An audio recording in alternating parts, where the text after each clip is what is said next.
Taas ang sinabi naman ng DOJ na nasa pagpapasya umano ng mga otoridad sa Pilipinas, judiciary at law enforcement kung ipatutupad sa bansa ang red notice sakaling ipadala ito ng International Criminal Police Organization o Interpol laban sa mga individual na sangkot umano sa war on drugs ng Duterte administration.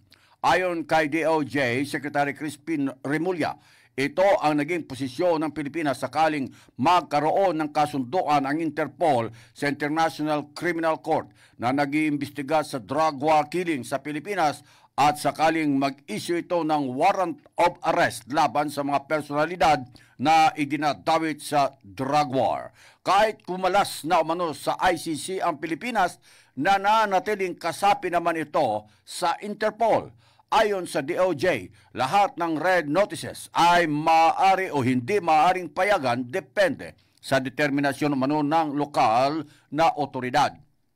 Sakaling mag-issue umano ng red notice ang Interpol, ito ay i-coordinate sa pamamagitan ng PNP na itatalaga bilang International Central Bureau ng ating bansa.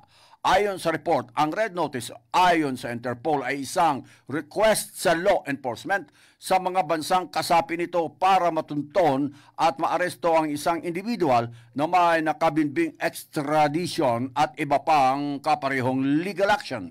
Ipinaliwanag ng mga eksperto na red notice umano ay hindi isang international arrest warrant dahil ang member countries pa rin ang magpapasya kung aarestuhin ang isang individual base sa sarili nilang umiiral na mga batas.